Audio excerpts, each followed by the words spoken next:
7 años de matrimonio. Me consideraba la mujer más feliz del mundo, una princesa sacada de un cuento de hadas moderno. Mi marido, Damián Sotelo, era un exitoso arquitecto de renombre en el mundillo. No solo era guapo y competente, sino que me cuidaba con una devoción que era la envidia de todas mis amigas. Cada mañana se levantaba antes que yo para prepararme un vaso de agua tibia con miel y limón y un desayuno ligero, todo perfectamente dispuesto sobre la mesa. Siempre decía que, con mi estómago delicado, no debía saltarme la primera comida del día. Cada noche, sin importar lo tarde que volviera del trabajo, lo primero que hacía era entrar en el dormitorio, abrazarme por la espalda, aspirar profundamente el aroma de mi pelo y susurrar: «Cariño, ya estoy en casa». Aquellos gestos tiernos y palabras dulces tejieron una red de amor inquebrantable. Confié en él ciegamente. Me enamoré perdidamente, y estuve dispuesta a sacrificarlo todo.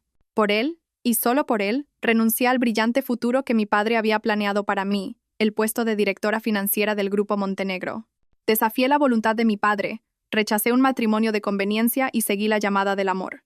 Quería demostrarles a todos que mi elección era la correcta. Quería construir con mis propias manos un hogar sencillo, libre de las presiones del dinero o el estatus, donde solo existiera el amor verdadero. Y lo conseguí. Me convertí en una ama de casa entregada en cuerpo y alma. Nuestro ático de lujo, en pleno barrio de Salamanca, pasó de ser un espacio vacío a un verdadero hogar, cuidado con esmero por mí. Cada rincón llevaba el sello de mi toque meticuloso. Desde el jarrón con lirios frescos que cambiaba a diario hasta las cenas abundantes con los platos favoritos de Damián, me había aprendido de memoria cada uno de sus gustos, por insignificante que fuera. Desde su café americano solo por la mañana hasta la necesidad de tener un cojín mullido en la espalda cuando leía, mi vida giraba en torno a él. Mi alegría era ver su sonrisa de satisfacción al volver a casa tras un duro día de trabajo. Él siempre me abrazaba y decía: «Tenerte en casa es la mayor suerte de mi vida, Isadora». Y yo, inocentemente, creí en sus palabras como en un dogma de fe. Nuestra vida transcurría en esa plácida serenidad. Pero todo empezó a cambiar hace unos 6 meses, cuando Zoraida Ulloa y su hijo pequeño se mudaron al piso de abajo. La primera vez que la vi, estaba en el rellano del ascensor, luchando con pesadas cajas de mudanza. A su lado, un niño delgado y tímido de unos 3 años la observaba con ojos grandes. Su rostro, aunque juvenil, estaba pálido y agotado. Sin dudarlo, le ofrecí mi ayuda. Me contó que era una madre soltera, divorciada, que había venido a Madrid desde un pequeño pueblo de Extremadura para labrarse un futuro para ella y su hijo. Su conmovedora historia despertó mi compasión. Desde aquel día, empecé a frecuentar su casa para ayudarles. Le llevaba dulces a su hijo, Teo, o cocinaba un poco más de comida para llevársela. La traté como a una hermana pequeña, como a una amiga, sin ninguna reserva. Zoraida, por su parte, se mostraba inmensamente agradecida. Constantemente me daba las gracias, diciendo que yo era su salvadora. A veces, me traía un pequeño bizcocho casero o una jarra de horchata que, según decía, había hecho ella misma. «Es un pequeño detalle de mi parte para ti y para Damián, Isadora», decía. Al principio, Damián no mostró mucho interés, pero cuando Zoraida empezó a subir la comida en momentos en que él estaba casualmente en casa, ella comenzó a expresar su admiración por él de forma muy explícita. «Vaya, se nota que don Damián es un arquitecto de otro nivel. Solo con ver la decoración de vuestra casa se aprecia vuestra clase. Oh, qué afortunada es Isadora por estar casada con un hombre tan brillante como tú, Damián. ¿A qué hombre no le gustan esos halagos?». Damián empezó a prestarle una atención gradual a aquella pobre vecina. A veces, le arreglaba un grifo que goteaba o le enseñaba a montar una estantería nueva. Todo ocurría de forma natural, delante de mis ojos, y yo no sospeché nada. Al contrario, me sentía orgullosa de que mi marido fuera un hombre tan amable y bondadoso. Qué estúpida y ciega fui, sin darme cuenta de que mi propia amabilidad estaba abriéndole la puerta de mi casa al lobo. Los cambios sutiles comenzaron a aparecer. Damián empezó a llegar tarde a casa. La excusa era siempre la misma. Un nuevo proyecto en su fase final, una reunión ineludible con un cliente. Sus llamadas telefónicas se hicieron más frecuentes, y solía salir a la terraza para hablar, diciendo que era para no molestarme mientras descansaba. Una vez, de casualidad, vi en la pantalla de su móvil un mensaje de WhatsApp de un contacto guardado como conocida del trabajo. Decía: «¿Has llegado bien a casa? Teo y yo te echamos mucho de menos». Cuando le pregunté, se rió y me quitó importancia. «Es solo una becaria de la oficina, me admira mucho y a veces me pregunta qué tal estoy», dijo. Incluso me reprochó con una sonrisa que tuviera celos infundados. Y yo le creí. Me culpé por ser demasiado sensible. Me repetí a mí misma que debía confiar ciegamente en mi marido. Incluso sentí remordimientos por haber dudado de él. Su elaborada actuación había alcanzado un nivel magistral, convirtiendo a la esposa que había compartido su cama durante 7 años en la tonta de su propia historia. Y entonces llegó el día fatídico. Era nuestro 7º aniversario de boda. Preparé una cena romántica a la luz de las velas, con vino y todos los platos favoritos de Damián. Me puse el vestido de seda rojo que él me había regalado por mi cumpleaños y esperé, emocionada, pero dieron las 6, las 7, las 8 de la tarde y él no volvía. Lo llamé, pero no contestó. Casi a las 9 recibí un mensaje urgente. Cariño, lo siento muchísimo. Ha surgido un problema grave con un socio y tengo que ir a resolverlo. Volveré en cuanto pueda. No me esperes para cenar. La decepción y el vacío me invadieron, pero me esforcé por sonreír y le respondí. No te preocupes, mi amor. Soluciona lo que tengas que hacer. Te esperaré en casa. Retiré la mesa y guardé en la nevera la comida que se había quedado fría. Sentí un hueco inmenso en el corazón. Esa noche estalló una tormenta repentina. El estruendo de un trueno me despertó. De repente recordé que por la mañana había lavado el carísimo juego de sábanas de seda que Damián había traído de Italia y las había tendido en la azotea del edificio. Era nuestra terraza jardín privada, un espacio que yo misma había decorado con flores aromáticas y un pequeño conjunto de mesa y sillas para observar las estrellas. Preocupada por que se estropearan, me puse una bata fina, cogí un paraguas y subí a toda prisa.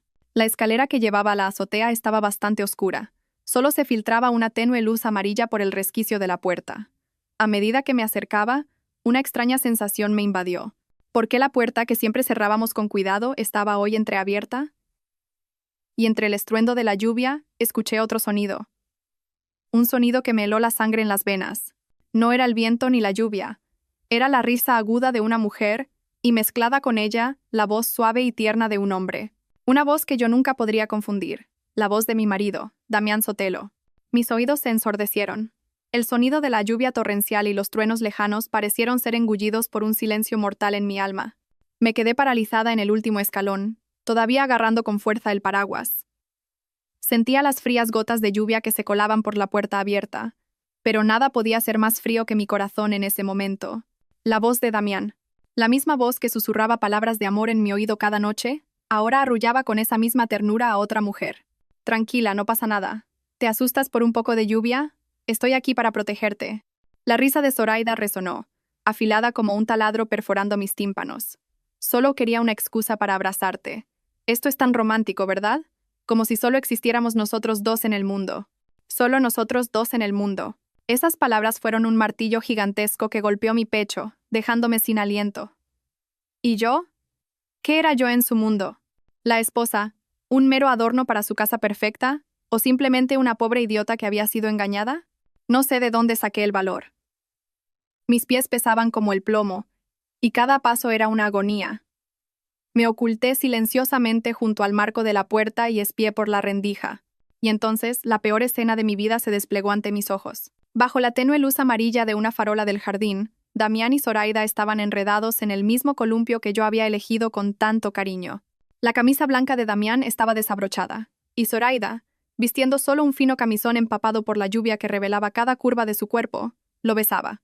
Era un beso apasionado, ardiente, sin la menor vacilación. Las manos de Damián, las mismas que sostenían las mías cada día, ahora recorrían el cuerpo de otra mujer. Sentí como si alguien me estuviera estrujando el corazón hasta hacerlo estallar en 1000 pedazos afilados. 7 años de amor, 7 años de sacrificio, 7 años de entrega. Todo se había convertido en cenizas en un instante. Reducido a una broma cruel. Pensé que gritaría, que entraría corriendo y les abofetearía. Pero no. Desde lo más profundo de mi ser, surgió una frialdad aterradora que apagó todas mis emociones. El dolor no desapareció, simplemente se solidificó, convirtiéndose en un bloque de hielo que paralizó cada uno de mis nervios. No lloré, el pecho ya no me dolía. Solo quedaba un vacío inmenso y una resolución glacial. No iba a dejar que me vieran derrumbarme. No les daría la satisfacción de regodearse en mi dolor. Retrocedí, paso a paso, en silencio. Mis manos ya no temblaban. Me di la vuelta con calma y bajé las escaleras. Mis pasos eran sorprendentemente firmes. Regresé al ático y cerré la puerta. En el silencio solo se oía el tic-tac del reloj de pared. Caminé directamente hacia la pesada puerta de hierro que comunicaba la casa con la azotea. Recordé cómo Damián se había jactado de instalar una cerradura de seguridad especial que solo podía abrirse desde dentro. Encontré la llave con forma de estrella en mi llavero. Un seco clac resonó en el silencio, y la puerta de la azotea quedó cerrada desde dentro. Ahora podrían disfrutar de su mundo para dos todo el tiempo que quisieran. Pero eso no era suficiente. Me acerqué al cuadro eléctrico general, en un rincón del salón. Salón, dormitorios, cocina, y finalmente, el gran interruptor rojo etiquetado como general. Sin dudarlo, lo bajé con fuerza. Con un chasquido sordo, toda la casa se sumió en la oscuridad y el silencio absolutos. La tenue luz de la ciudad se filtraba por las ventanas, creando sombras fantasmales. Me quedé de pie en la oscuridad, escuchando. Podía imaginar sus rostros de pánico en la azotea al darse cuenta de que no solo se había ido la luz, sino que estaban atrapados. Pero ya no me importaba. Se lo merecían. Sin encender ninguna luz, me dirigí al dormitorio. La oscuridad se sentía como mi mejor amiga. Abrí el armario y saqué la maleta más grande. No metí mi ropa. En su lugar, abrí los cajones y saqué mis libretas de ahorro personales, el juego de joyas de diamantes que mi madre me había regalado, mi pasaporte y todos mis documentos de identidad. Luego, fui al despacho de Damián y abrí la pequeña caja fuerte cuya combinación era mi fecha de cumpleaños. Dentro estaban mis ahorros en moneda extranjera, la escritura de la casa, la documentación del coche y todos los papeles importantes. Lo saqué todo, sin dejar nada. Todo esto eran bienes que mis padres me habían dado antes del matrimonio, legalmente a mi nombre. Damián me había convencionado para guardarlos en su caja fuerte por seguridad. Ahora entendía qué tipo de seguridad tenía en mente. Metí todo cuidadosamente en una bolsa aparte dentro de la maleta. No cogí nada que él me hubiera comprado. No quería recuerdos de un traidor. Cuando terminé, llevé la maleta al salón. Eché un vistazo a nuestra foto de boda en la estantería. Mi sonrisa feliz en la foto me pareció falsa y ridícula. Cogí el marco, y por un momento quise estrellarlo contra el suelo, pero me detuve. Simplemente le di la vuelta, de cara a la pared. No iba a romper nada, no iba a hacer una escena. Me marcharía en silencio, como el viento, dejándole una casa vacía y fría y un desastre que tendría que solucionar él solo. Me colgué el bolso al hombro, agarré la maleta y me dirigí a la puerta. Antes de salir me detuve un momento. Saqué un pintalabios del bolso y escribí una breve frase en el gran espejo de la entrada. Que os divirtáis. Entonces, abrí la puerta, salí y la cerré detrás de mí. Mi huida había comenzado. La oscuridad y la lluvia de fuera parecían darme la bienvenida a mi nueva libertad. Supe en ese instante que la Isadora de ayer había muerto. El sonido de las ruedas de la maleta sobre el suelo del pasillo era lo único que rompía el silencio de la noche. Al entrar en el ascensor, vi mi reflejo en el espejo. Una mujer con un rostro frío, sin una sola onda de emoción, completamente diferente a la esposa amable y sonriente que veía cada día. El shock inicial había pasado, y en su lugar se había instalado una calma aterradora. Ya no había espacio en mi cabeza para el dolor o las lágrimas, solo para calcular mi siguiente movimiento. ¿A dónde ir? ¿A casa de mis padres? No, todavía no. No quería presentarme ante ellos como una fracasada, como la hija que había desobedecido a su padre y había acabado en la miseria. Tenía que recuperar todo lo que era mío. Tenía que hacer que aquellos que me habían pisoteado pagaran. Decidí alojarme en un hotel hasta que pudiera volver con la cabeza bien alta. Un lugar lo suficientemente lujoso y discreto para esconderme y empezar a trazar mi plan. El taxi cortaba el velo blanco de la lluvia, dejando atrás el lujoso complejo de apartamentos que una vez fue mi refugio y mi mundo entero. Ahora no era más que una jaula de oro vacía que aprisionaba a dos pecadores. Al registrarme en el hotel de 5 estrellas más exclusivo de Madrid, pedí la suite más alta, con vistas panorámicas a la ciudad. La habitación, espaciosa y opulenta, estaba llena de muebles exquisitos y una cálida iluminación. Un mundo en completo contraste con la vida sencilla y recogida que yo misma había elegido durante los últimos 7 años. Dejé la maleta y me acerqué directamente al enorme ventanal, contemplando la ciudad que brillaba como una galaxia a mis pies. ¿Cuánto tiempo había pasado desde que me había sentido así? La sensación de ser yo misma, la sensación de vivir en un mundo que realmente me pertenecía. Saqué de un compartimento secreto de mi bolso un teléfono nuevo, uno que había guardado hacía mucho tiempo para comunicarme solo con personas de mi antiguo mundo. Busqué un nombre en la agenda, Fabián Bernal, mi secretario. Fabián era joven, inteligente, ágil y absolutamente leal. Había trabajado para mí antes de que me casara. Aunque yo había estado retirada durante 7 años, le había seguido pagando un sueldo en secreto, precisamente para un día como hoy. El teléfono sonó una vez y contestó al instante. La voz de Fabián era una mezcla de alegría y preocupación. Directora, por fin ha llamado. ¿Se encuentra bien? Su voz familiar fue como un chorro de agua tibia derritiendo el muro de hielo en mi corazón. Estoy bien, Fabián, respondí, con la voz un poco quebrada. Necesito que me ayudes con un par de cosas, de inmediato. Por supuesto. Ordene lo que sea, directora, respondió sin la menor vacilación. Primero investiga las finanzas personales de Damián Sotelo de los últimos 6 meses. Todas sus cuentas bancarias, tarjetas de crédito, préstamos, cualquier transacción anómala. Segundo, quiero toda la información que puedas encontrar sobre una mujer llamada Zoraida Ulloa, que vive en el piso 2405 de mi edificio. Su pasado, sus relaciones, su estado civil, todo. Quiero un informe detallado sobre mi escritorio mañana a las 9 de la mañana. Entendido. Me pongo a ello ahora mismo, respondió Fabián con profesionalidad. No preguntó por qué, no mostró curiosidad. Por eso siempre había confiado en él. Y Fabián, añadí, mañana a las 8 de la mañana, ven aquí con el abogado Gonzalo Salazar. Dile que la hija de don Fernando Montenegro necesita verle urgentemente. ¿Se refiere a don Gonzalo Salazar, el del grupo Montenegro? Preguntó Fabián, ligeramente sorprendido. Exacto, confirmé. Con decirle eso él entenderá. Colgué y solté un largo suspiro. La maquinaria había empezado a moverse. El abogado Gonzalo Salazar era el asesor legal principal de nuestro grupo, un viejo zorro de los negocios. Había superado innumerables batallas junto a mi padre. No era solo un abogado, era como un tío para mí, un confidente en quien podía confiar plenamente. Pensar en mi padre me trajo una oleada de amargura. Recordé el día que decidí dejarlo todo para irme con Damián. Mi padre, siempre estricto pero que me amaba incondicionalmente, me miró con ojos llenos de decepción. Isadora, no voy a impedir que ames. Pero el amor no lo es todo. Ese hombre, Damián Sotelo, tiene demasiada ambición en la mirada. Me temo que no se acerca a ti solo por amor. ¿Has vivido entre algodones? ¿Podrás soportar una vida normal? Me da miedo que sufras, hija. En aquel entonces yo era joven y creía en un futuro de color de rosa. Le rebatí. Le dije que no necesitaba dinero, que solo su amor era suficiente, que le demostraría que mi elección era la correcta. Y me fui de casa. Durante los últimos 7 años apenas tuve contacto con mi familia. A veces llamaba a mi madre y le mentía, diciéndole que era muy feliz. Mi orgullo era demasiado grande para admitir que me había equivocado. Pero ahora, ese orgullo había sido hecho añicos por la traición de Damián. Mi padre tenía razón.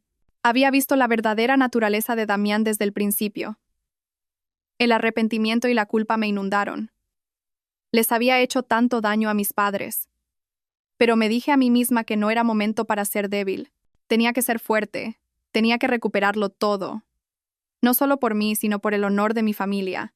Para demostrar que la hija de mi padre, aunque hubiera caído, sabía cómo levantarse e incluso volverse más fuerte que antes. Esa noche no dormí. Me senté junto a la ventana, trazando en mi mente cada paso de mi plan de venganza. Un plan meticuloso, cruel y sin vuelta atrás. Me habían tomado por tonta. Pues bien, les demostraría lo terribles que podían ser las consecuencias cuando una tonta inteligente se enfadaba. En este juego, yo no sería una simple jugadora. Sería la que dictara las reglas. Y con el apoyo del mundo que había abandonado, sabía que la victoria ya estaba en mis manos. Mientras yo, sentada en mi lujosa suite de hotel, planeaba cada movimiento de la guerra. En otro lugar, en la fría azotea de un edificio, la tragicomedia de 2 traidores no había hecho más que empezar. Podía imaginar la escena vívidamente, como si la viera a cámara lenta. Cuando las luces del ático se apagaron y la música suave que salía del altavoz Bluetooth de Damián se detuvo, seguramente pensaron que era un simple apagón en todo el edificio. «Vaya, se ha ido la luz, cariño», diría Zoraida con voz melosa, acurrucándose aún más contra Damián en busca de protección. Con la confianza de un hombre experimentado, Damián probablemente se habría reído y la habría tranquilizado. «No te preocupes, mi amor, volverá enseguida». Es incluso más romántico así, ¿no crees? Disfrutando de la lluvia y la ciudad en la oscuridad. Probablemente disfrutaron de su pecaminoso romance unos minutos más, sin saber que aquellos serían sus últimos momentos de paz. Pero pasaron 5 minutos, 10, 30, y la electricidad no volvía. La lluvia arreciaba y el frío empezaba a calarles en los huesos. El fino camisón de Zoraida no era rival para el frío cortante. Empezó a temblar y a quejarse. «Tengo mucho frío, Damián». «¿Por qué no vuelve la luz? Bajemos ya». Fue entonces cuando Damián empezó a sospechar que algo iba mal. Se separó de Zoraida y se acercó a la puerta de hierro que daba a la casa. La empujó con fuerza, pero no se movió. Intentó girar el pomo, pero estaba firmemente cerrado. El pánico empezó a dibujarse en su rostro. «Está cerrada», exclamaría. «¿Cómo es posible? Si la dejé entornada al subir». Zoraida sin duda correría a su lado. Juntos empujarían, tirarían y sacudirían la puerta, pero todo sería en vano. La robusta puerta de hierro, diseñada para mantener a los ladrones fuera, se había convertido en un muro infranqueable que los aprisionaba a ellos, los verdaderos culpables. El pánico real se apoderó de ellos. La lluvia seguía cayendo a cántaros y los relámpagos iluminaban sus rostros pálidos de frío y terror. «¿Qué hacemos, Damián? Estamos atrapados». Empezaría a llorar Zoraida, su faceta seductora desaparecida, dejando solo a una mujer débil y patética. Presa del pánico, Damián probablemente gritaría mi nombre. «Isadora, ¿estás ahí? Abre la puerta. Isadora». Pero solo obtendría como respuesta el sonido de la lluvia y un silencio aterrador desde el apartamento. Empezaría a golpear la puerta con todas sus fuerzas, embistiendo con el hombro, pateándola, pero la puerta, como si se burlara de su impotencia, no cedería. Exhaustos y desesperados, no tendrían más remedio que acurrucarse en un rincón, abrazándose para darse calor, pero ese calor no podría disipar el frío de la culpa y el miedo que crecía en sus corazones. Estuvieron atrapados en la oscuridad y la lluvia durante casi 3 horas. Entonces, un atisbo de esperanza. Damián recordó de repente la existencia de una salida de emergencia que daba a la escalera comunitaria del edificio. Corrieron hacia allí. Afortunadamente, esa puerta no estaba cerrada. Como náufragos aferrándose a una tabla, la abrieron y salieron corriendo. Bajaron tambaleándose por la escalera de emergencia, empapados y temblando. Al llegar al piso 25 y pararse frente a la puerta de nuestro apartamento, Damián introdujo la llave a toda prisa. La puerta se abrió, pero dentro todo estaba oscuro y helado. A tientas, buscó el interruptor para encender la luz. No pasó nada. Se dio cuenta de que no era un apagón general, sino que solo su casa se había quedado sin electricidad. Un mal presentimiento le recorrió la espalda. Corrió hacia el cuadro eléctrico. El interruptor general rojo estaba en la posición de apagado. Lo subió. Las luces del salón se encendieron de golpe, revelando una escena que dejó a Damián y a Zoraida boquiabiertos. La casa, normalmente ordenada y cálida, ahora se sentía extrañamente vacía y desoladora. La foto de boda en la estantería estaba vuelta hacia la pared. Y en el gran espejo de la entrada, escrito con un intenso pintalabios rojo, se leía: «Que os divirtáis». «¿Dónde está Isadora?», gritó Damián, corriendo hacia el dormitorio. La habitación estaba vacía. El armario, abierto de par en par, solo contenía su ropa.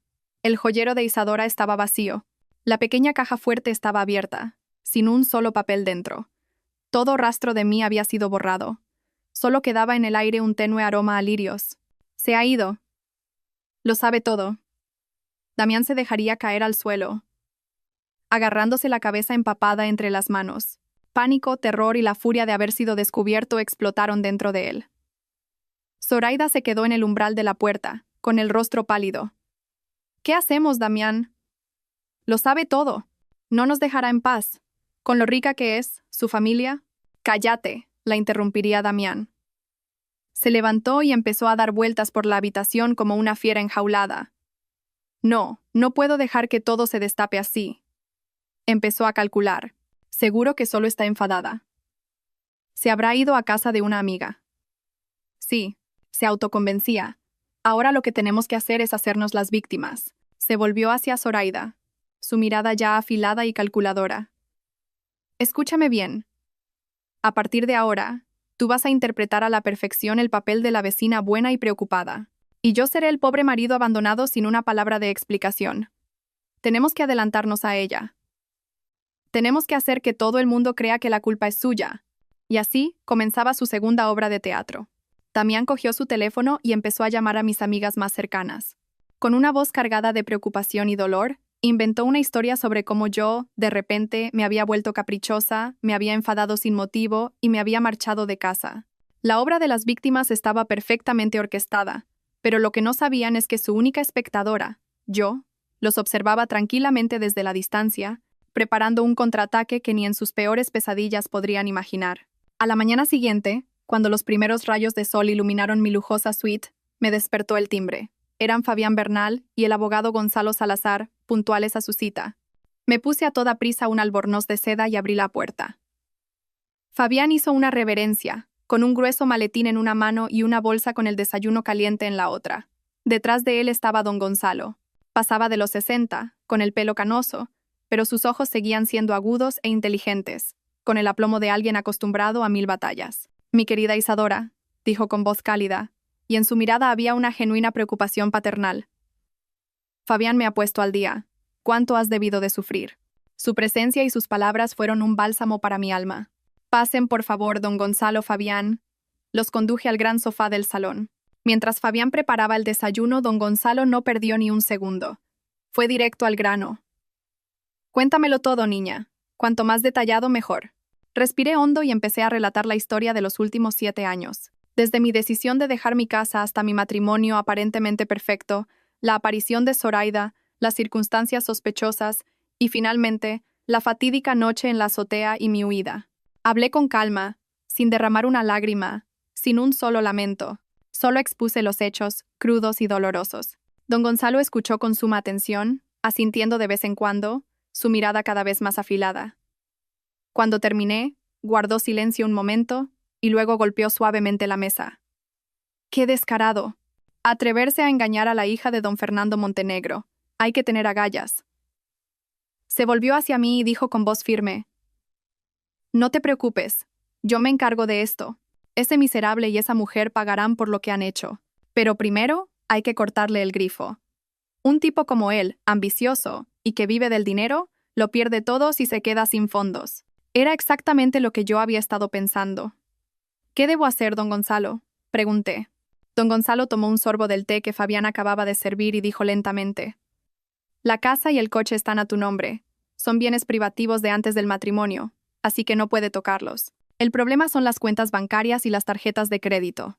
Si no recuerdo mal, le diste una tarjeta familiar de la cuenta Black de nuestro banco, sin límite de gasto, ¿verdad?» «Sí, es cierto», asentí. «Fue mi mayor error. Una muestra de confianza absoluta que había sido cruelmente explotada. Lo primero que tienes que hacer», dijo don Gonzalo, «es llamar inmediatamente al director de tu sucursal y pedir que cancelen todas las tarjetas familiares a nombre de Damián Sotelo.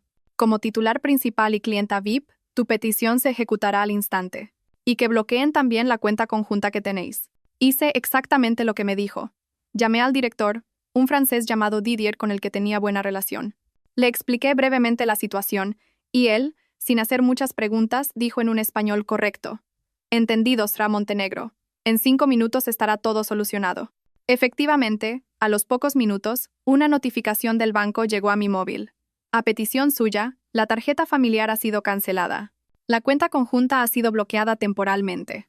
Mientras tanto, Fabián abrió su portátil y me mostró la información que había recopilado durante la noche.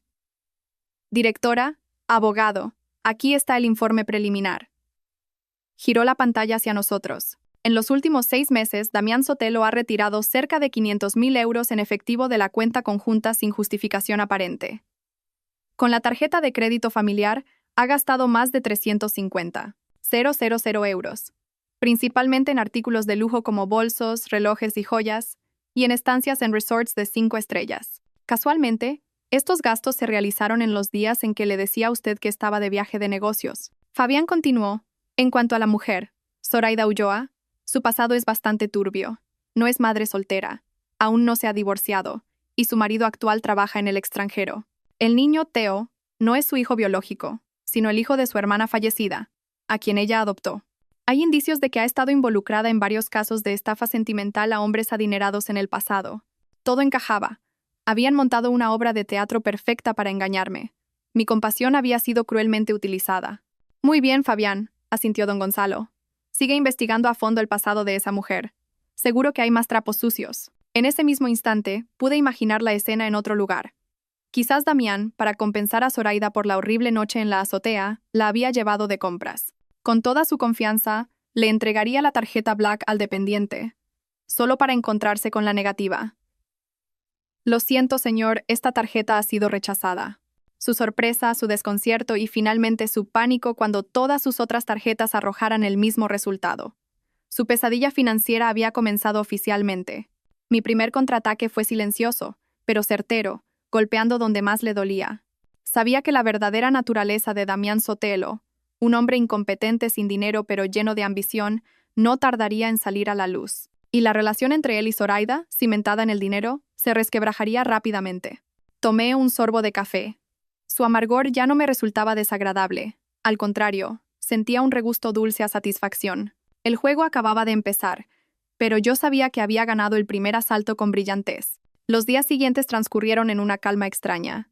Permanecí en el hotel, trabajando con Fabián y don Gonzalo, recopilando más pruebas y diseñando la estrategia para la batalla legal que se avecinaba. Corté toda comunicación con Damián. Me lo imaginaba revolviéndose como un loco en el caos financiero que le había dejado. Conociendo su carácter, sabía que no se rendiría fácilmente. Seguramente estaría buscando todas las formas posibles de contactarme. Pero mi nuevo teléfono era un mundo aparte, un mundo al que él nunca podría llegar. Este silencio era la tortura psicológica más efectiva. Lo mantenía en un estado de ansiedad y miedo, sin poder predecir cuál sería mi siguiente movimiento. Mientras tanto, el equipo de Fabián trabajaba con una eficiencia implacable. Movilizó sus mejores contactos e incluso contrató a una agencia de detectives privados para escarbar en cada rincón de las vidas de Damián y Zoraida. Y lo que encontraron fue mucho más terrible de lo que yo había imaginado. Una tarde, Fabián me trajo un grueso dossier, cuidadosamente encuadernado. «Directora, el informe final», dijo con una expresión seria. «Le recomiendo que se prepare mentalmente para la información que contiene». Un mal presentimiento me recorrió. Abrí el dossier. La primera página era un complejo organigrama de las relaciones de Zoraida Ulloa, enrevesado como una telaraña. Pero lo que me dejó sin aliento fue un nombre familiar, conectado a Zoraida con una línea gruesa y rodeado por un círculo rojo. Damián Sotelo. Y junto a su nombre no ponía amante, como esperaba, sino socio comercial. Pasé rápidamente a la siguiente página. Era una copia de un acuerdo de colaboración firmado entre ambos. La fecha era de más de un año antes de que Zoraida se mudara a nuestro edificio. El contenido del contrato era inequívoco. Cláusula 1. La parte B, Zoraida Ulloa, se compromete a acercarse y establecer una relación emocional con la esposa de la parte A, Damián Sotelo, Isadora Montenegro. Cláusula 2. El objetivo final es provocar que Isadora Montenegro solicite el divorcio o crear pruebas de una infidelidad por su parte, para que el divorcio se resuelva a favor de la parte A. Cláusula 3. En caso de éxito, la parte B recibirá el 10% del valor total de los bienes que la parte A obtenga en la división de bienes tras el divorcio. Un escalofrío me recorrió el cuerpo. El papel en mis manos pesaba 1 tonelada. Tuve que leerlo varias veces para creer lo que veían mis ojos. No era una simple infidelidad. Era una conspiración. Una trampa sistemáticamente organizada, con contrato y cláusulas claras.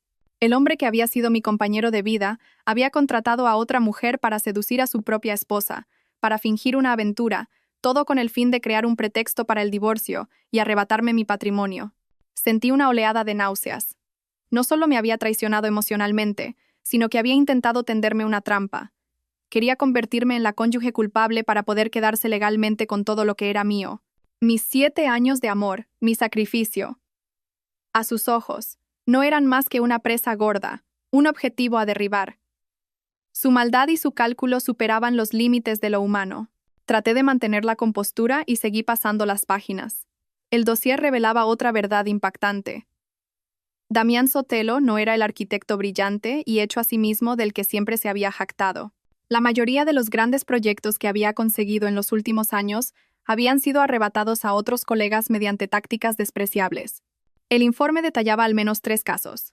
Damián robando ideas de diseño, sobornando a clientes e incluso fabricando pruebas falsas para desacreditar a sus competidores. Había construido su carrera sobre mentiras y el sufrimiento ajeno. El hombre al que una vez admiré no era más que un impostor mediocre y vil, envuelto en una deslumbrante fachada. La última parte del dossier contenía información sobre las deudas de Damián. Había sufrido enormes pérdidas invirtiendo en bolsa y en el sector inmobiliario, y tenía una deuda masiva con prestamistas. Esa era la verdadera razón, el motor que le impulsaba a llevar a cabo esta conspiración a toda costa.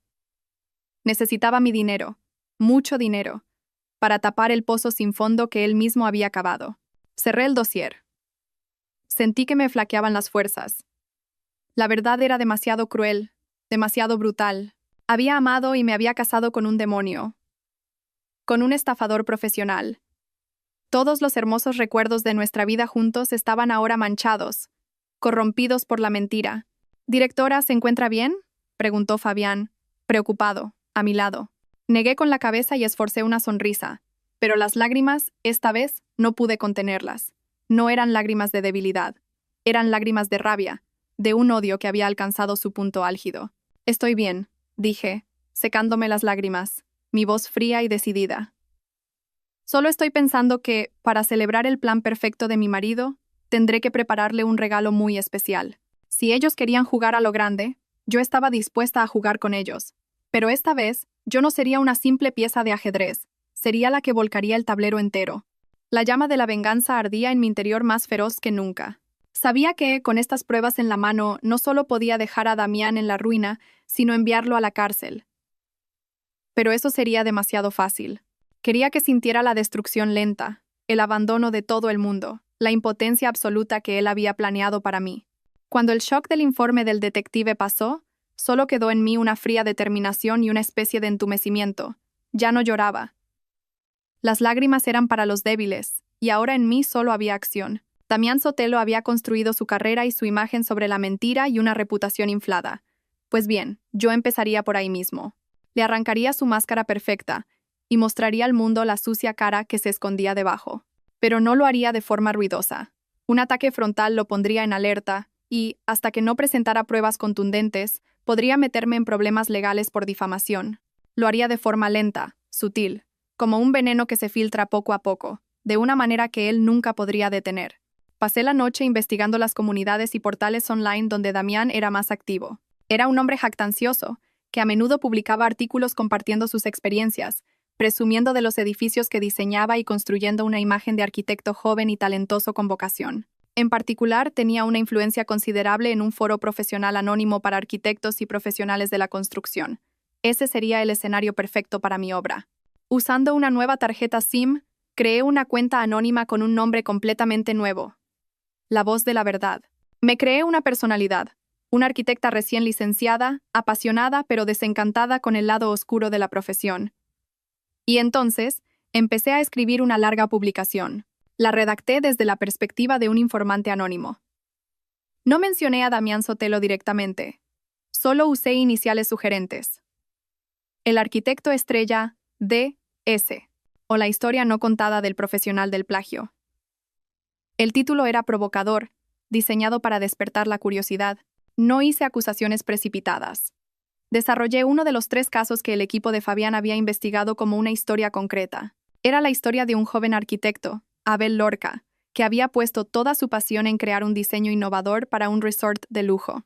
Pero su colega y superior, el arquitecto D.S., le había robado el diseño con artimañas, lo había modificado ligeramente y lo había presentado al cliente como suyo. Abel Lorca, desolado e impotente, había dejado la empresa y caído en una depresión. Escribí con un estilo que transmitía una profunda empatía por la víctima y una gran indignación hacia el culpable. Entretejé en la historia detalles muy realistas que solo un conocedor del sector podría saber, detalles que Fabián había recopilado de antiguos colegas de Damián. Incluso tuve la sutileza de mencionar de pasada algunas características de D.S. Su afición por los relojes Patek Philippe de edición limitada, y su costumbre de hablar constantemente de su filosofía de arquitectura sostenible y ecológica. Era exactamente la imagen que Damián había construido para sí mismo. Para aumentar la credibilidad, creé varias cuentas fantasma más y dejé comentarios de confirmación, haciéndome pasar por antiguos compañeros.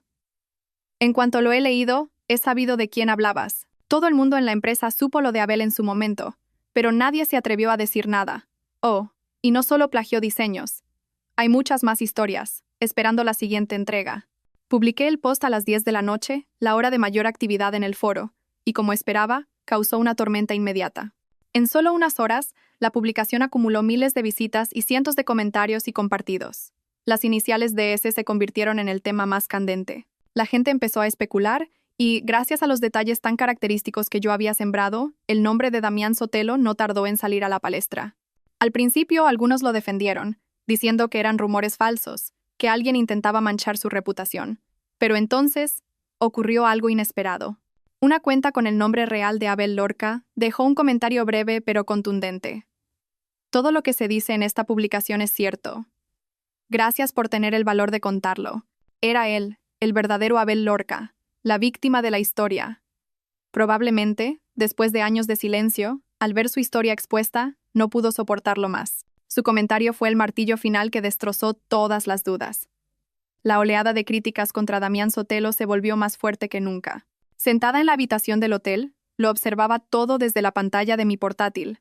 Podía imaginar la cara de Damián en ese momento.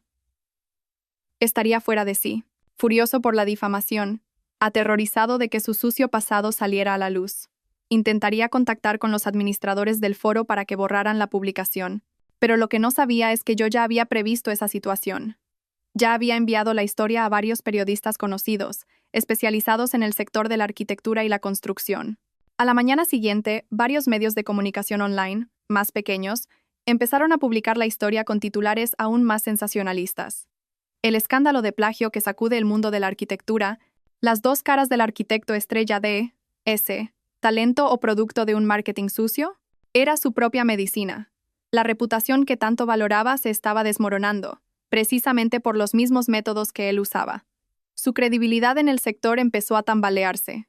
Clientes y socios, sin duda, empezarían a hacer preguntas. Mi primer ataque había dado en el blanco, pero esto era solo el aperitivo.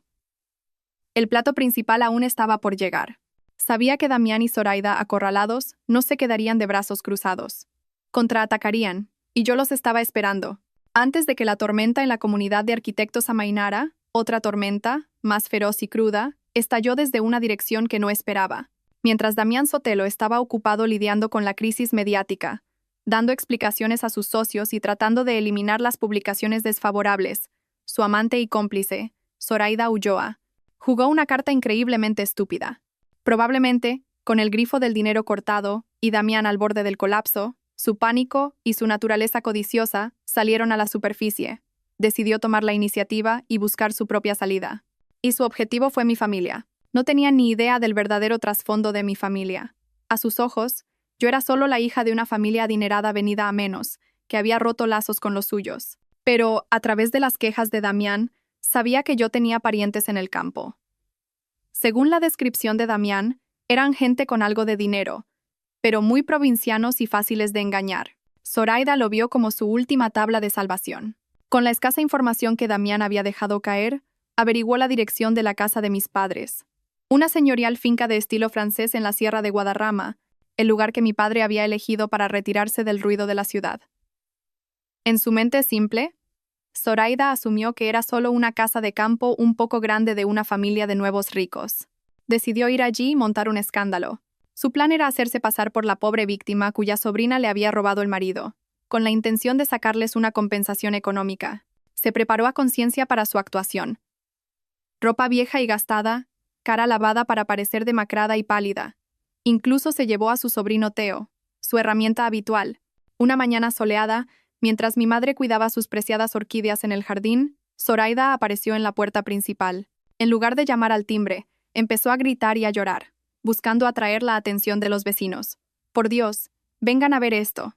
La sobrina de esta casa le ha robado el marido a una pobre mujer y ahora se esconde como una rata.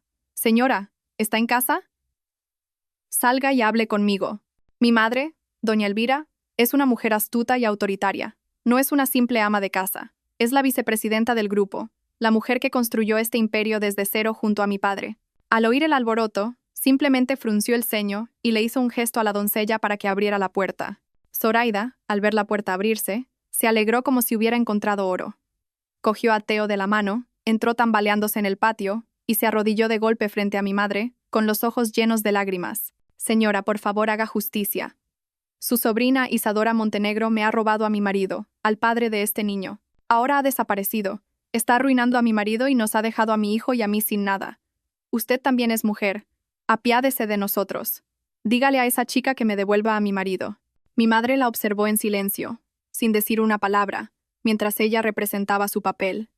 Su mirada era tan afilada como un cuchillo, capaz de ver a través del alma de cualquiera. Se sentó tranquilamente en un banco de piedra del jardín e hizo un gesto a la doncella para que le trajera una taza de té. Levántese, dijo mi madre finalmente. Su voz no era ni fría ni cálida, pero tenía un peso invisible. En mi casa no tenemos la costumbre de que las visitas se arrodillen. ¿Así que mi hija Isadora es su sobrina? Sí, sí, eso es, respondió Zoraida a toda prisa, creyendo que había dado en el clavo. Ella me dijo que usted era su pariente del campo.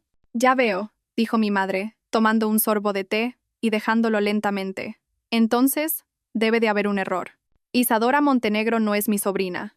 Zoraida se quedó helada, con una expresión de desconcierto. ¿Cómo? No, ¿no lo es? Es mi única hija, la interrumpió mi madre.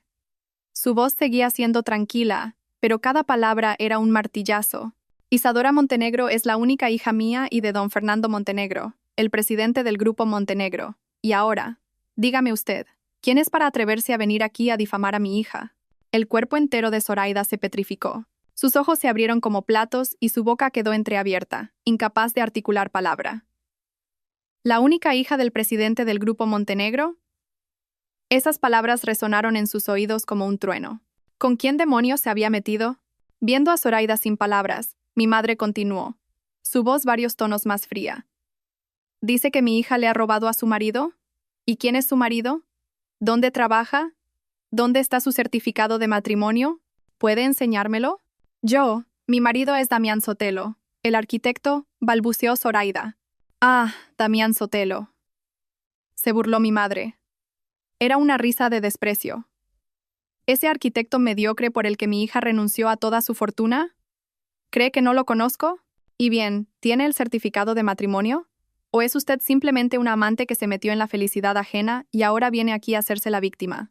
Cada palabra de mi madre era una bofetada invisible en la cara de Zoraida. Todos sus discursos preparados se habían vuelto inútiles. Su teatro se había derrumbado por completo frente a un oponente de una liga completamente diferente. Entonces mi madre se levantó y se acercó a Zoraida. Su mirada era glacial. ¿Creía que no sabía quién es usted?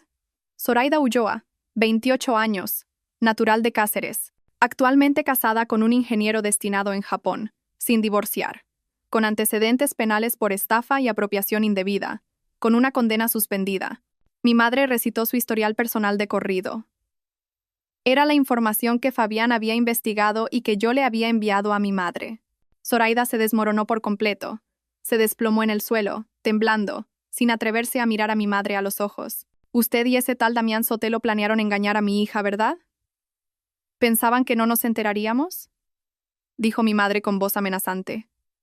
Le daré dos opciones. La primera, lárguese de aquí ahora mismo y no vuelva a aparecer delante de mi hija nunca más. La segunda, llamo a la policía. Con sus antecedentes y las pruebas que tenemos, ¿cuántos años cree que pasará en la cárcel? No hizo falta decir más. Como una rata acorralada, Zoraida se levantó de un salto, agarró la mano del aterrorizado Teo y salió corriendo por la puerta principal. Huyó sin mirar atrás como si la persiguiera el diablo. Su obra de teatro había terminado de la forma más patética posible. Mi madre la observó marcharse. No había ni una pizca de compasión en sus ojos. Cogió su teléfono y llamó al jefe de seguridad del grupo. Asigne a 2 guardias de seguridad más a la finca. A partir de ahora, que ningún extraño se acerque a esta zona. Especialmente una mujer llamada Zoraida Ulloa. Mi madre había entrado en acción, y yo sabía que cuando mi madre entraba en acción, para el enemigo solo quedaba un camino: la aniquilación. La humillante derrota de Zoraida en casa de mis padres fue un golpe devastador para su alianza criminal con Damián Sotelo. Al descubrir mi verdadera identidad, Zoraida se derrumbó, aterrorizada. Ya no se atrevía a intentar ninguna artimaña, viviendo con el miedo constante de que la policía llamara a su puerta. Su relación con Damián también se hizo añicos. Tuvieron una violenta discusión.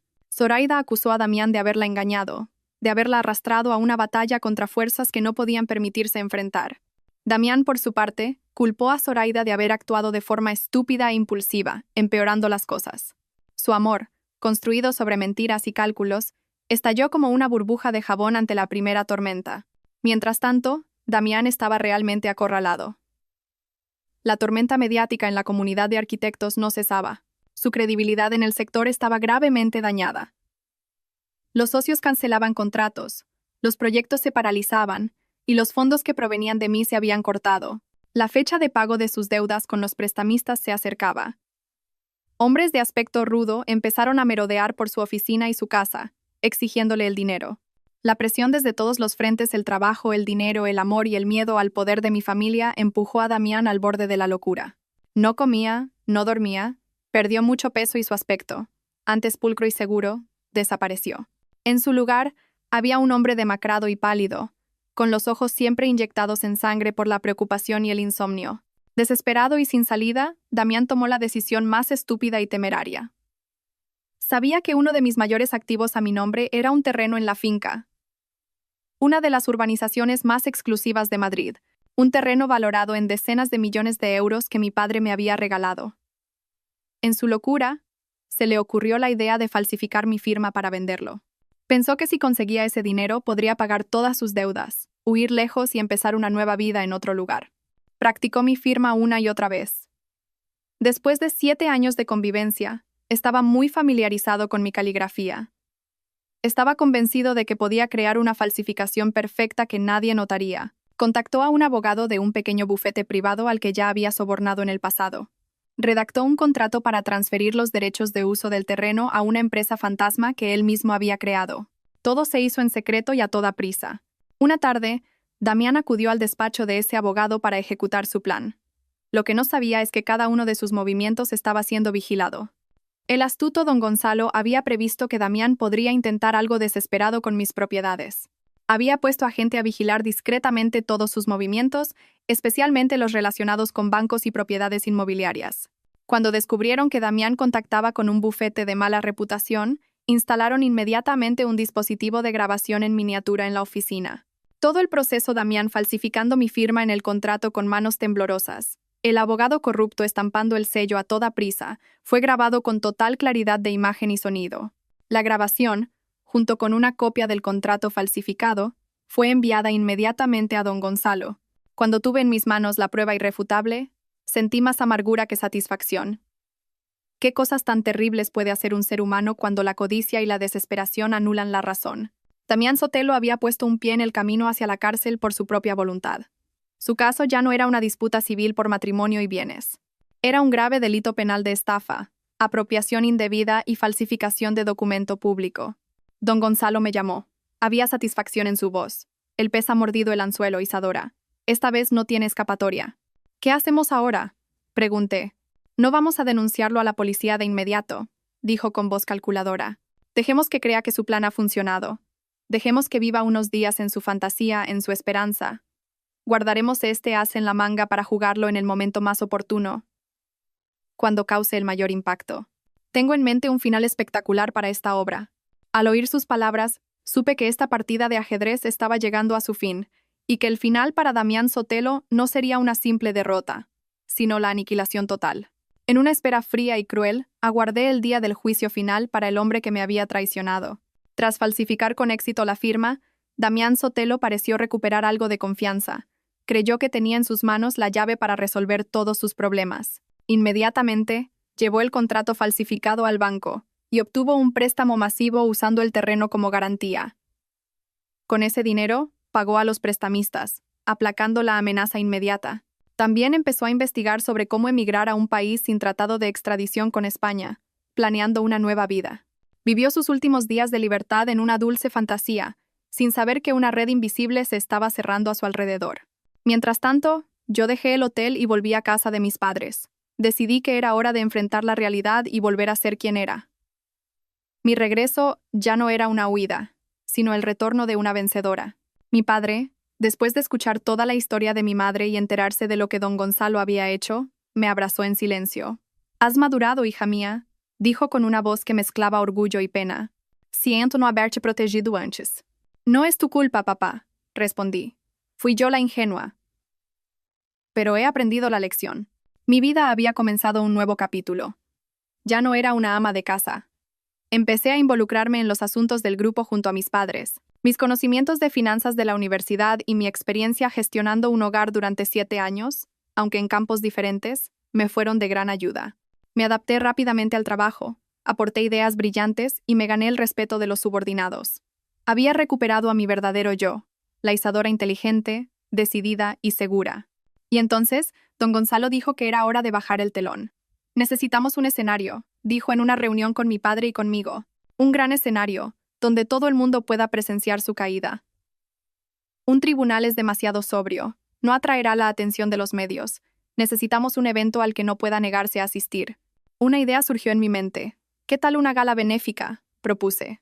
El Grupo Montenegro organiza cada año una gala para recaudar fondos para niños desfavorecidos. Este año podríamos hacerla más grande. Invitar a toda la élite empresarial, a los medios de comunicación, a los influencers. Mi padre y don Gonzalo se miraron y asintieron al unísono. Es una idea excelente, dijo don Gonzalo. Una fiesta benéfica, con su carácter humanitario, será el telón de fondo perfecto para desenmascarar a un monstruo. No podrá negarse a asistir. Si lo hace, se convertirá en un paria social, objeto de todas las críticas. El plan se puso en marcha rápidamente. El Grupo Montenegro anunció la celebración de una gala benéfica llamada Alas de Esperanza, y el evento fue promocionado masivamente en todos los medios. Se enviaron invitaciones a toda la alta sociedad de Madrid. Y, por supuesto, una invitación especialmente diseñada y lujosa fue entregada en mano a Damián Sotelo. Damián se sorprendió enormemente al recibirla. No entendía por qué lo invitaba. Pero pronto, su arrogancia y su fantasía nublaron su juicio. Creyó que era una señal de reconciliación. Que yo, después de todo lo que había pasado, me había dado cuenta de que no podía vivir sin él y le estaba dando una oportunidad para volver. También lo vio como la oportunidad perfecta para reaparecer en público, acallar los rumores desfavorables y restaurar su imagen de arquitecto de éxito. Decidió asistir sin dudarlo. Incluso convenció a Zoraida para que lo acompañara. Al principio, ella tenía mucho miedo, pero Damián le pintó un futuro prometedor. No te preocupes, se ha ablandado. Iremos allí y haremos una gran actuación. Yo le pediré perdón. Tú fingirás arrepentimiento. Delante de tanta gente, no podrá tratarnos mal. Es nuestra última oportunidad para darle la vuelta a la tortilla. Zoraida, con su fuerte deseo de lujo y vanidad, se dejó convencer. También ansiaba poner un pie en un evento de tan alto nivel, estar al lado de Damián como su pareja. No sabían que esa invitación no era una rama de olivo, sino una sentencia de muerte, una invitación para asistir al funeral de su propio honor. La fiesta del destino estaba preparada, el escenario montado y los protagonistas y secundarios listos. Solo faltaba que se abriera el telón para la representación más trágica. Me miré por última vez en el espejo. Con un vestido de noche verde esmeralda y el pelo elegantemente recogido, parecía una reina antes de su batalla final, y sabía que esa noche yo sería la vencedora. La gala benéfica Alas de Esperanza se celebró en el salón de baile más suntuoso de un hotel de 5 estrellas. Deslumbrantes lámparas de araña de cristal, suave música clásica, vinos de la más alta calidad y gente vestida con sus mejores galas. Todo creaba un ambiente de lujo y distinción. Como representante de mi familia y anfitriona del evento, recibí a los invitados en el vestíbulo junto a mis padres. Cada invitado que llegaba me estrechaba la mano, elogiando mi impresionante regreso y el significado de la gala. Yo solo sonreía. Una sonrisa serena pero expectante. Mi mirada se desviaba de vez en cuando hacia la puerta, buscando a los 2 protagonistas de la noche.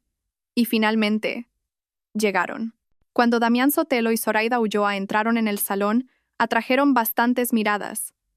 Damián llevaba un traje de diseño, intentando parecer seguro y sofisticado. Zoraida, con un vestido de noche excesivamente escotado y un maquillaje recargado, intentaba hacerse pasar por una dama de la alta sociedad, pero entre las verdaderas señoras parecía algo vulgar y fuera de lugar. Se acercaron a mí. Damián esbozó una sonrisa de arrepentimiento y bajó la voz en un tono teatral. Isadora, gracias por invitarme. Yo no le dejé terminar. Extendí la mano con un gesto frío y social. Buenas noches, señor Sotelo, Ezereta, Ulloa. Gracias por honrarnos con su presencia. Mi actitud distante dejó a Damián desconcertado por un momento, mientras que Zoraida me lanzaba una mirada de celos. Mis padres, a mi lado, simplemente asintieron con indiferencia y se giraron para saludar a otros invitados. Fueron completamente ignorados, tratados como un invitado más, y nada más. La fiesta continuó con espectaculares actuaciones y una animada subasta benéfica. Damián y Zoraida estaban sentados en una mesa apartada, pero cada uno de sus movimientos estaba bajo mi atenta mirada. Noté que Damián me miraba constantemente con expectación. Todavía creía erróneamente que yo lo llamaría al escenario, le daría la oportunidad de disculparse y representaríamos una obra de reconciliación. Pero se equivocaba. Cuando la gala llegó a su momento culminante, subí al escenario como anfitriona. Las luces me enfocaron y todas las miradas del salón se centraron en mí. Damas y caballeros, comencé, mi voz resonando fuerte y clara a través del micrófono.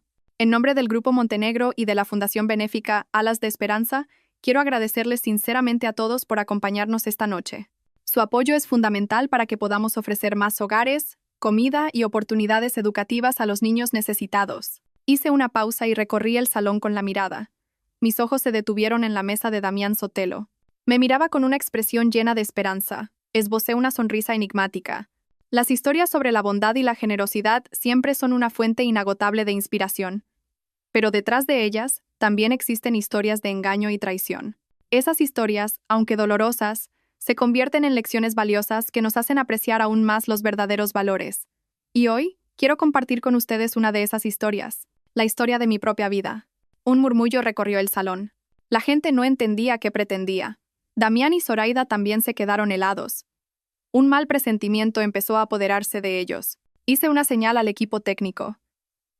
La enorme pantalla LED detrás de mí se iluminó. Pero en lugar de las fotos de niños desfavorecidos que todos esperaban, en la pantalla apareció una pareja en una romántica escena nocturna en una azotea bajo la lluvia. Eran Damián Sotelo y Zoraida Ulloa.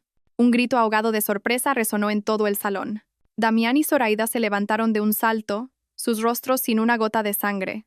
El video continuó sin sonido, mientras unos subtítulos narraban la historia de una esposa que lo había sacrificado todo por su marido, solo para ser traicionada por él y por la vecina a la que había ayudado de todo corazón. La escena del video cambió, y en la pantalla apareció el acuerdo de colaboración entre Damián y Zoraida, con sus cláusulas repugnantes ampliadas. A continuación, se mostraron numerosas transacciones bancarias, que probaban cómo Damián había desviado el dinero de su esposa para agasajar a su amante y pagar deudas de juego.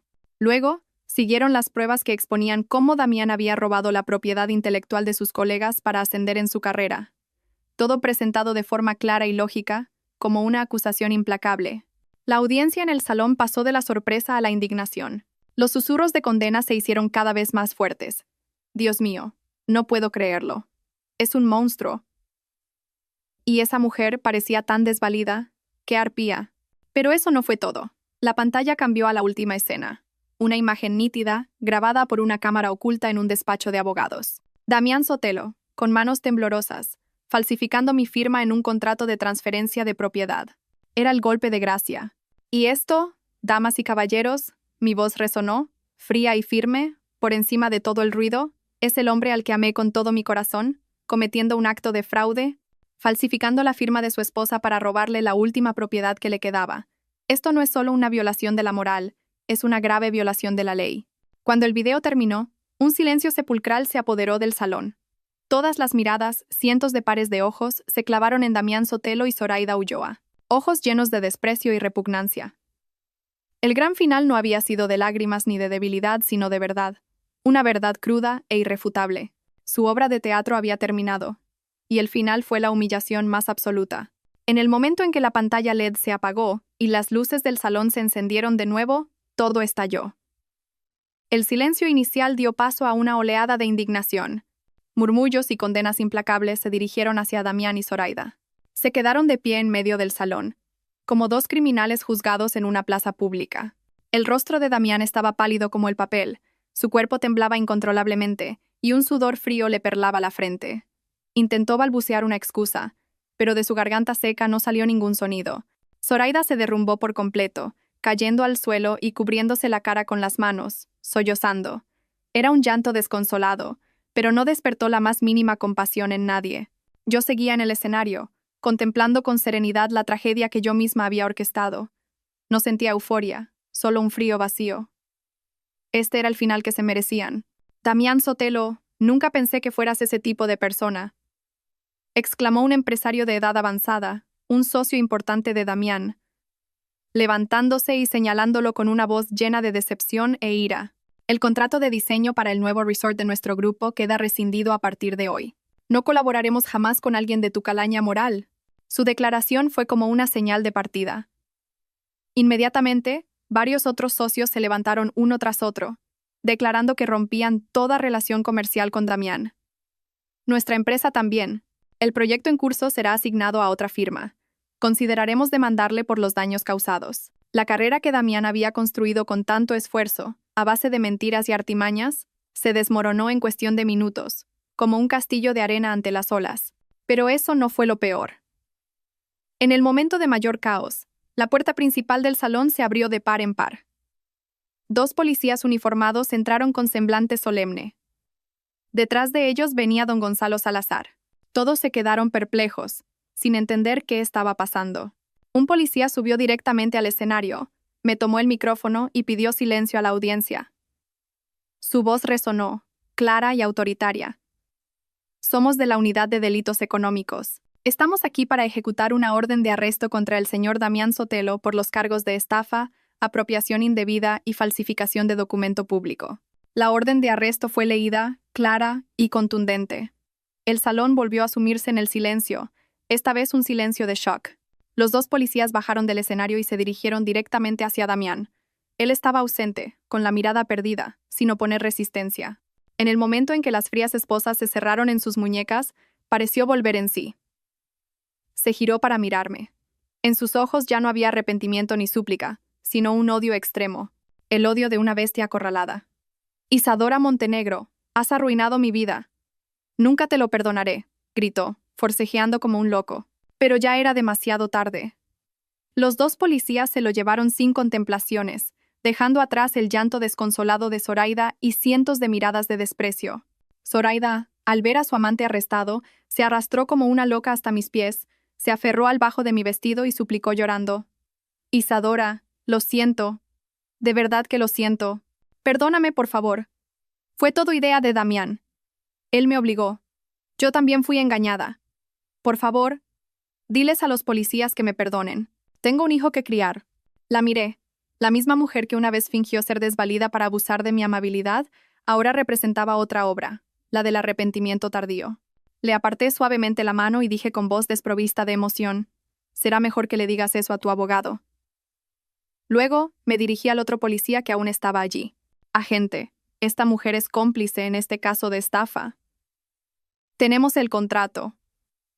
Creo que también debería ser llevada a la comisaría para ser interrogada. El policía asintió. Al oír eso, Zoraida se desmayó en el acto. La obra había terminado de verdad. Los 2 protagonistas, uno esposado y la otra desmayada, tuvieron el final más trágico posible, delante de toda la alta sociedad. Su caída no fue solo la de su reputación y su carrera, sino la aniquilación total de sus vidas. La gala benéfica se había convertido en una noche de juicio y justicia, una justicia que, aunque tardía, se había cumplido de forma dramática y perfecta. Después de que se llevaran a Damián y a Zoraida, el caos fue amainando, pero la conmoción seguía flotando en el ambiente. La fiesta no podía continuar. Los invitados, testigos de un drama tan impactante, se fueron marchando, llevándose consigo una historia que sería comentada durante mucho tiempo. Mis padres y don Gonzalo se acercaron. Mi padre me dio una palmada silenciosa en el hombro, un gesto que contenía tanto orgullo como consuelo. Mi madre me abrazó con fuerza y me dijo con voz entrecortada: todo ha terminado, hija. Lo has hecho muy bien. Asentí. Sentí un inmenso alivio. La pesadilla había terminado por fin, pero una última pregunta seguía sin respuesta en mi mente. Me volví hacia don Gonzalo. Abogado, el último vídeo. ¿Cómo consiguió una grabación tan nítida de él falsificando la firma? Pensé que sería imposible instalar una cámara en el despacho de un abogado. Don Gonzalo sonrió enigmáticamente. Para nosotros es imposible. Pero había alguien que sí podía. Hizo una señal a Fabián, quien trajo a un hombre desconocido ante mí. Tendría unos 40 años, con un rostro curtido por la vida, pero una mirada firme. Vestía de forma modesta, desentonando completamente con los lujosos invitados. Isadora, te presento a mi viejo amigo, César Garrido, dijo don Gonzalo. Buenas noches, Tra. Montenegro, dijo César inclinando ligeramente la cabeza. Su voz era un poco áspera. Yo fui quien proporcionó esa grabación. Me quedé atónita. ¿Pero por qué? ¿Por qué me ayudó? César suspiró y comenzó a contar una historia que me dejó aún más perpleja. No la estaba ayudando a usted. Me estaba ayudando a mí mismo. Yo soy el marido legal de Zoraida Ulloa. Mis padres y yo nos quedamos sin palabras. ¿El marido de Zoraida? ¿El hombre del que ella decía haberse divorciado? ¿El que había usado como excusa para crear su imagen de pobre madre soltera? ¿Cómo es posible?, balbuceé. Todavía no nos hemos divorciado, dijo César con amargura. Me destinaron a trabajar en Japón, y yo le enviaba dinero para el niño y para sus gastos. Pero cuando volví, descubrí que usaba ese dinero para darse lujos y engañar a otros hombres. Sabía de su relación con Damián Sotelo desde hacía tiempo. Contraté a gente para que la siguiera, estaba reuniendo pruebas para el divorcio y para conseguir la custodia de mi sobrino, Teo. Hizo una pausa y me miró con arrepentimiento. Lo siento, Sra. Montenegro. Debería haberla advertido antes, pero temía que si intervenía, ella se pondría en alerta y sería más difícil reunir pruebas. No imaginé que su conspiración llegaría tan lejos. Todo quedó claro. En esta batalla yo no había estado sola. Había otro aliado silencioso, luchando por sus propios objetivos. ¿Y el abogado corrupto? Pregunté. Es mi primo, respondió César. Se dejó sobornar por Damián Sotelo, cegado por el dinero. Cuando me enteré de su plan a través de él, apelé a los lazos familiares y lo convencí. Le prometí que si me ayudaba a grabar todas las pruebas, le daría más dinero y lo ayudaría a librarse de los cargos de complicidad. Y aceptó. El último nudo se había desatado. El plan aparentemente perfecto de Damián estaba, en realidad, lleno de agujeros fatales. Había sido demasiado arrogante. Había subestimado a la gente que lo rodeaba. Al final, fue traicionado por las mismas personas que creía tener bajo control. La aparición de César no solo resolvió mi última duda, sino que añadió un nuevo significado a la historia. No fue solo mi venganza, sino el resultado de la unión de víctimas engañadas para luchar contra el mal. Gracias, César, le dije, un agradecimiento sincero que brotaba del corazón. Ha sido de gran ayuda. De nada, negó él con la cabeza. Yo también tengo que agradecérselo a usted. Gracias a usted, he conseguido pruebas suficientes para recuperar la custodia de mi sobrino y exponer la verdadera cara de esa mujer. Este encuentro inesperado me llenó de una cálida emoción. En este mundo lleno de mentiras y cálculos, todavía había gente buena dispuesta a ponerse del lado correcto. Y supe que, con la caída de Damián y Zoraida, no solo yo, sino también César y el pequeño Teo, tendrían un nuevo comienzo, una vida más tranquila. La historia no terminó ahí. Mientras hablaba con César, otro hombre bien vestido se abrió paso entre la multitud. Se detuvo frente a mí e inclinó la cabeza. Disculpe, Sra. Montenegro, soy Abel Lorca. Yo fui la víctima del plagio de diseño de Damián Sotelo hace unos años. ¿Usted es Abel Lorca? Me sorprendí. El protagonista de mi publicación anónima. Leí la publicación en el foro. Siento haber guardado silencio durante tanto tiempo, dijo Abel con voz arrepentida. Después de presenciar todo esto hoy, no podía seguir callado. Varios antiguos compañeros y yo hemos decidido presentarnos como testigos y proporcionar pruebas adicionales de las malas prácticas de Damián a las autoridades. La aparición de Abel Lorca y sus antiguos colegas fue el último clavo en el ataúd de la carrera de Damián Sotelo. Extraños, víctimas silenciosas que por fin encontraron el valor para alzar la voz. Esa noche no solo se hizo justicia, sino que la verdad encontró su lugar. Tras la fatídica gala, mi vida volvió gradualmente a su cauce, pero a uno completamente nuevo. La tormenta mediática estalló, y el nombre de Isadora Montenegro y mi historia acapararon los titulares. Pero esta vez, no eran rumores ni críticas, sino admiración y respeto por una mujer que había luchado valientemente por la justicia. El grupo Montenegro también recibió innumerables elogios por su actuación decidida y civilizada. La reputación de mi familia, lejos de verse dañada, se elevó a un nuevo nivel. Pasé la mayor parte del tiempo siguiente colaborando con don Gonzalo y las autoridades, prestando declaración y aportando las pruebas necesarias para cerrar el caso. Todo transcurrió sin problemas y con rapidez. El juicio de Damián y Zoraida se celebró unos 3 meses después. No asistí. No quería volver a ver sus caras. Solo supe el resultado a través de una llamada de don Gonzalo. Con pruebas irrefutables el contrato de conspiración, los registros de malversación, la falsificación de la firma, Damián recibió su merecido. Fue condenado a 12 años de prisión por estafa y apropiación indebida, y a 3 años por falsificación de documento público, un total de 15 años. El precio de su codicia y su maldad fue inmenso. Su carrera, su reputación, su futuro, todo terminó tras los barrotes de una celda. Zoraida, como cómplice, fue condenada a 5 años de prisión. Su vida de engaños y artimañas finalmente pasó factura. Teo, el niño inocente de la historia, volvió con su tío César, para crecer en un entorno de amor verdadero. Mi divorcio de Damián también se tramitó rápidamente. El tribunal anuló nuestro matrimonio, argumentando que se había basado en el engaño desde el principio. Todas mis propiedades prematrimoniales permanecieron intactas. Todas las deudas que Damián había contraído eran ahora su única responsabilidad. Me liberé por completo, emocional y legalmente, de cualquier vínculo con ese hombre. Cuando todo se resolvió, decidí no volver a mi cómoda vida anterior. El trauma del matrimonio me había forjado en una persona diferente, más fuerte y segura. Comprendí el valor de la independencia, de ser dueña de mi propia vida. Regresé oficialmente al mundo de los negocios, no como la hija del presidente, sino por mis propios méritos. Mi padre, al ver mi crecimiento, decidió darme un gran reto. Me puso al frente de un proyecto inmobiliario de lujo del grupo que estaba en dificultades. Un proyecto con un gran potencial, pero paralizado por problemas de diseño y gestión. Confío en ti, me dijo. Demuéstrales a todos que la hija de Fernando Montenegro no es una simple flor de invernadero.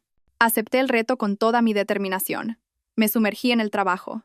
Estudié documentos día y noche. Analicé el mercado. Me reuní con socios. Utilicé mis conocimientos financieros para reestructurar el proyecto, recortando gastos innecesarios. También usé mi sensibilidad y mi gusto estético para aportar nuevas ideas al diseño, transformando un árido complejo de apartamentos en un espacio de vida elegante y con alma. Fueron tiempos difíciles, pero me sentí más enérgica y apasionada que nunca. Había recuperado mi pasión, mi propio valor. Poco a poco, el proyecto empezó a mostrar cambios notables. Los socios recuperaron la confianza, los inversores inyectaron capital. El proyecto moribundo resucitó lentamente, prometiendo convertirse en un nuevo icono de la ciudad.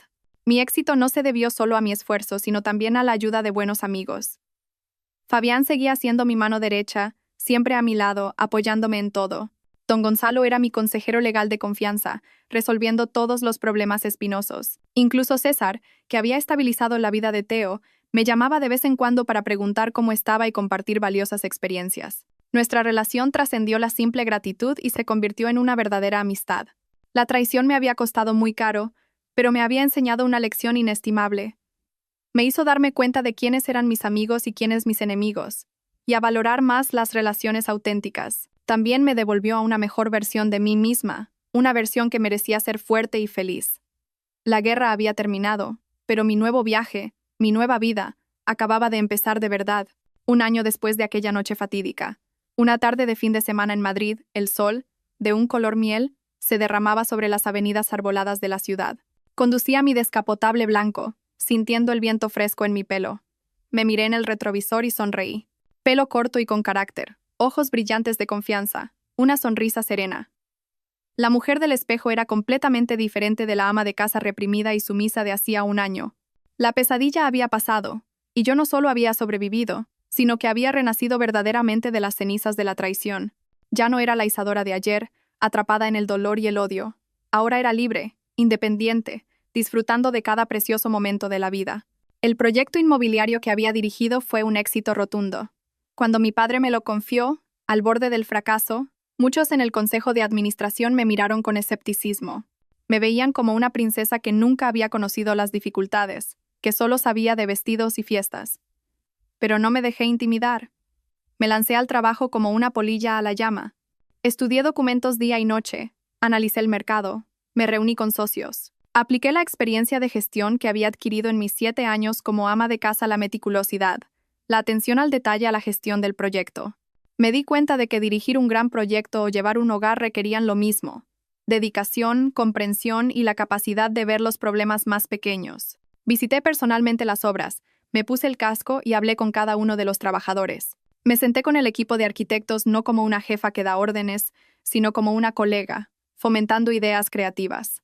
Transformé un bloque de hormigón sin alma en un espacio de vida lleno de emoción y sofisticación. El complejo de lujo, al que bauticé el Fénix como símbolo de mi propio destino, se convirtió en uno de los proyectos inmobiliarios más exitosos y cotizados del mercado. No solo generó enormes beneficios para el grupo, sino que ganó prestigiosos premios de arquitectura y diseño. El día de la inauguración oficial, en una gran ceremonia, mi padre subió al escenario. No habló de cifras de negocio. Simplemente me miró, con los ojos llenos de orgullo, y dijo unas palabras que nunca olvidaré. En el pasado, mi orgullo era haber fundado el Grupo Montenegro. Pero hoy, mi mayor orgullo es mi hija, Isadora Montenegro. En ese momento, rompí a llorar. Lágrimas de felicidad y reconocimiento que lavaron todo el dolor y la injusticia del pasado. Había demostrado mi valía no solo a mi padre y a todos los demás, sino, lo que es más importante, a mí misma.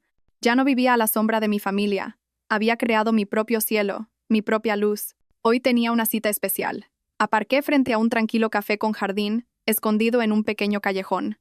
se había convertido en un lugar familiar para mí en el último año. Desde lejos, vi una figura conocida sentada en una mesa de madera bajo una exuberante bugambilla, esperándome.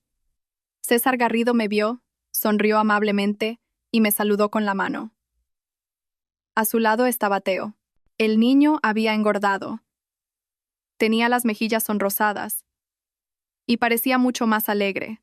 «¡Tita Isa!», gritó Teo, feliz, dejando su trozo de tarta y corriendo a abrazarme. Me agaché y lo abracé. La calidez del alma pura del niño me trajo una extraña sensación de paz. «Teo, ¿te has portado bien? ¿Le haces caso al tío César?», le pregunté, acariciándole el pelo. «Sí, he conseguido pegatinas de niño bueno toda la semana. El tío me ha prometido que me llevará al zoo a ver los elefantes», dijo el niño con orgullo, sus ojos brillantes. La relación entre César y yo se había estrechado en el último año.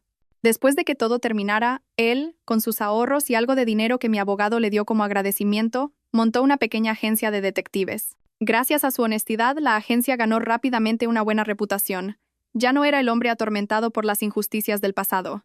Había encontrado la alegría y el propósito de su vida junto a su adorable sobrino. No nos apresuramos. Nos acercamos lentamente, como viejos amigos que han pasado juntos por una tormenta y han encontrado en el otro afinidad, comprensión y apoyo. Nos sentamos, tomamos café y hablamos de cosas sin importancia. Mi trabajo, los casos interesantes que su agencia resolvía, las travesuras de Teo en la guardería. A veces, simplemente nos mirábamos y sonreíamos. Era una tranquilidad que ambos habíamos echado de menos durante mucho tiempo. En el último año, también había recibido noticias esporádicas de las personas de mi pasado. Damián seguía en la cárcel, pagando por sus crímenes. A veces me escribía cartas, largas misivas llenas de arrepentimiento y quejas sobre la dura vida en prisión. Me pedía perdón, me suplicaba una oportunidad para empezar de nuevo cuando saliera. Leí la primera carta sin ninguna emoción, solo sentí lástima por un hombre que se había autodestruido. No respondí. Las siguientes ni siquiera las abrí. Se las daba a Fabián para que se deshiciera de ellas. El pasado era pasado, y no quería que nada perturbara mi presente. De Zoraida supe que tras cumplir su condena, se había marchado de la ciudad en silencio. Nadie sabía a dónde había ido. Su vida de engaños y artimañas terminó en la soledad y el olvido. Se convirtieron en parte de mi pasado, en una lección cara que la vida me había enseñado. Ya no los odiaba. No porque merecieran mi perdón, sino porque yo merecía mi paz. «Isadora», dijo César de repente, tomando mi mano. Su voz era un poco vacilante, pero sincera. «Sé que has sufrido mucho. Yo también. Ambos hemos caído, hemos perdido la fe.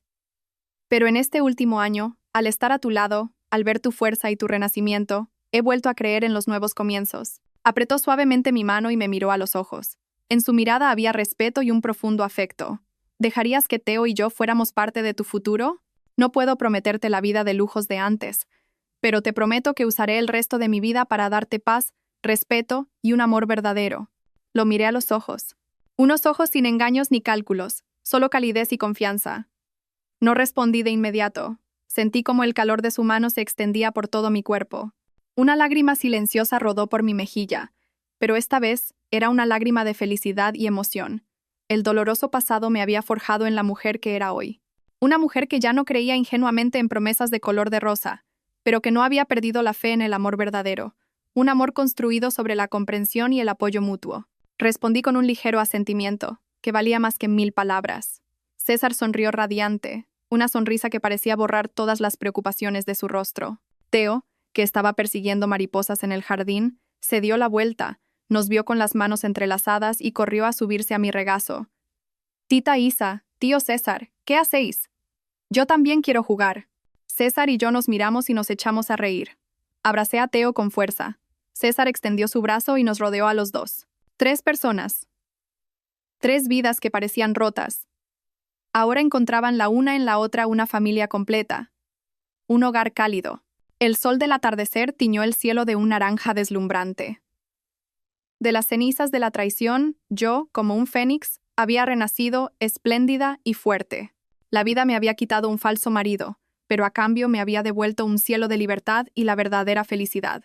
Y supe que esto no era el final, sino el comienzo de un nuevo capítulo en mi vida, uno lleno de alegría y luz. Un viaje en el que ya no tendría que caminar sola.